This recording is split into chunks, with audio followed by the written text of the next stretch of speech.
ప్రభు పేరట మీ అందరికీ శుభాభివందనములు. ఈరోజు దేవుని వాగ్దానము. నీవు నడుచునప్పుడు నీ అడుగు ఇరుకున పడదు, నీవు పరుగెత్తునప్పుడు నీ పాదము తొట్రిల్లదు. సామెతల గ్రంథము 4వ అధ్యాయము 12వ వచనము. ప్రియ సహోదరి సహోదరుడా, మన దేవుడు ఎటువంటి ఇబ్బందికరమైన పరిస్థితికైనా చాలిన దేవుడు. ఎటువంటి ఇరుకైన మార్గం ద్వారా మనం వెళుతున్నా మన పాదం తొట్రిల్లకుండా ఎప్పటికప్పుడు మన చేయి పట్టి నడిపించే దేవుడు.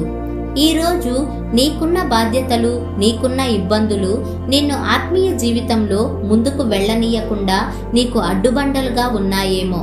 అయితే దేవుడు నీతో అంటున్నారు, విశ్వాసంతో నువ్వు దేవుని పేరట ఆ అడ్డుబండను ఎదుర్కోమని.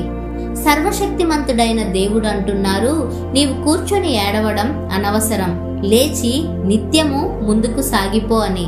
నువ్వు వెళుతున్న దారి ఎంత చీకటితో నిండిపోయినా, నీ అడుగు ఎక్కడ వేస్తున్నావో నీకు తెలియకపోయినా పర్వాలేదు.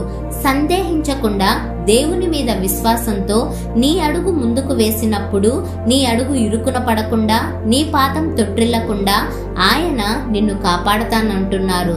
కనుక ఈ వాగ్దానాన్ని స్థిరపరచగలిగిన దేవునికి ప్రార్థిద్దాం. ప్రార్థన. పరిశుద్ధుడా, ప్రేమ కలిగిన తండ్రి, మీ ఘనమైన అతి శ్రేష్టమైన నామాన్ని బట్టి లెక్కలేని స్తుతులు స్తోత్రములు.